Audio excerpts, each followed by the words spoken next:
Ever wonder what you can do to save a life and protect human rights? Well, I've got an urgent action that you can take. It's easy to do, help save the lives of 3 people in the United States. Keep watching, you'll get more details.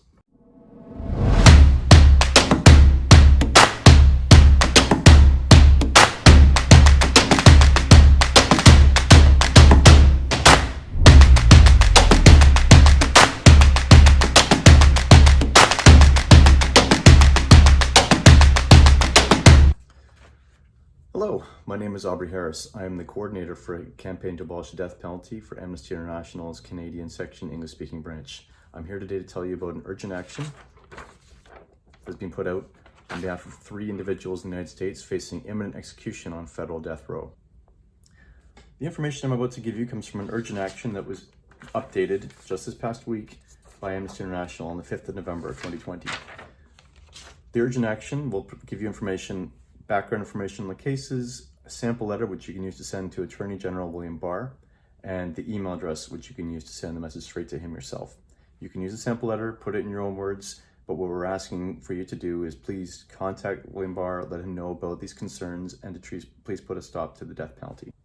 For clarity, there is both a federal death penalty in the United States and state-level death penalties in the United States. Some states do not have the death penalty at all, such as Michigan. Some states do have the death penalty and actively use it, like Texas.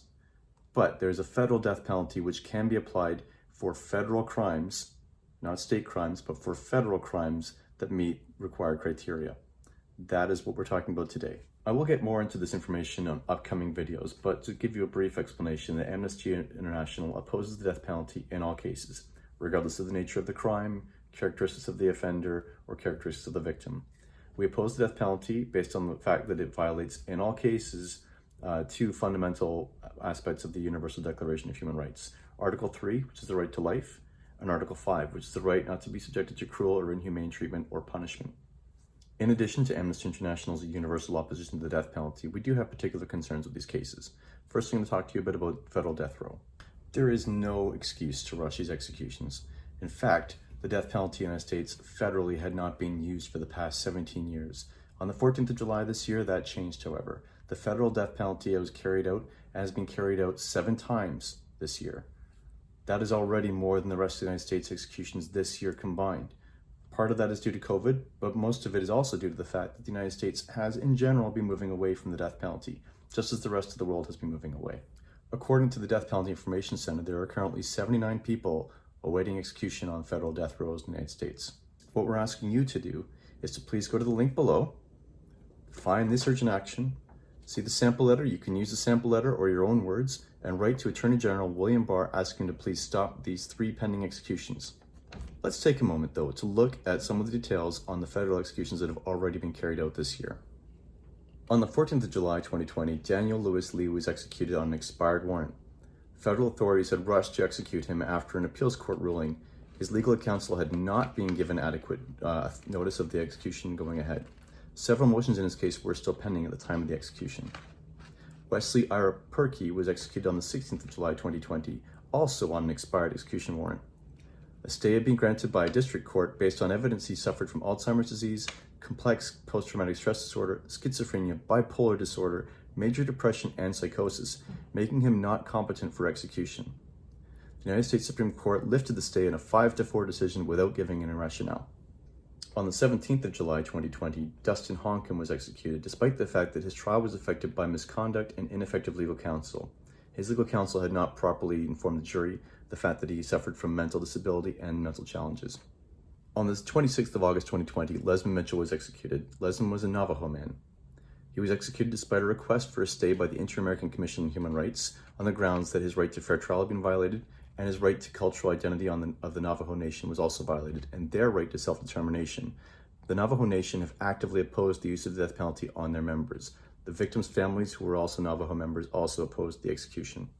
On the 28th of August, Keith Dwayne Nelson was executed despite the fact that in his initial trial he had ineffective legal counsel. The jury never heard crucial mitigating factors, including repeated sexual and physical abuse he faced in his childhood. On the 22nd of September 2020, William Emmett LaCroix was executed, despite the fact that he had also had inadequate legal counsel, and the jury was not properly informed of mitigating evidence of his childhood sexual abuse and long-standing mental disability. On the 24th of September 2020, Christopher Villalba was executed despite the fact that he was only 19 years old at the time of the crime. He had ineffective legal counsel who had failed to provide to the jury proper evidence of the fact that he had a severely traumatic childhood and suffered from mental and intellectual disabilities. Christopher was also the first black man executed by the federal government since the resumption of executions.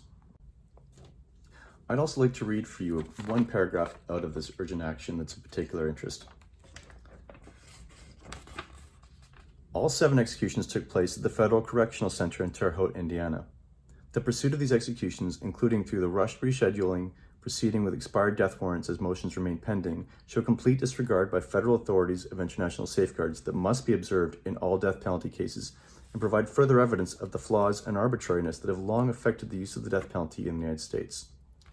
In his dissenting judgment in Barr v. Perkey, joined by the late Justice Ruth Bader Ginsburg, U.S. Supreme Court Justice Stephen Breyer concluded, "The federal government has resumed executions after a 17-year hiatus, and the very first cases reveal the same basic flaws that have long been present in many state cases. That these problems have emerged so quickly suggests that they are not the product of any particular jurisdiction or the work of any particular court, prosecutor, or defense counsel, but of the punishment itself. A modern system of criminal justice must be reasonably accurate, fair, humane, and timely. Our recent experience with the federal government's resumption of executions adds to the mounting body of evidence that the death penalty cannot be reconciled with those values. I remain convinced of the importance of reconsidering the constitutionality of the death penalty itself." Due to particular facts about this urgent action, Amnesty International is not listing the names of the people facing execution. We are, however, telling you that these executions are pending soon.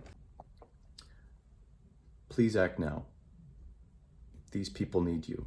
Amnesty International needs you to help speak up to put an end to the death penalty, and these people need you to speak up now because their lives are at risk. The first pending execution of these 3 is the 19th of November. The next execution is set to be carried out on the 8th of December, and the final execution of these 3 is set to be carried out on the 10th of December, which is World Human Rights Day. Thank you. Thank you for watching this video. For more information on the death penalty and human rights, please click on the subscribe link below. Likes and comments are appreciated. If you'd like to support or donate to Amnesty International Canada, please go to amnesty.ca. If you're outside of Canada, please go to amnesty.org and find your local section.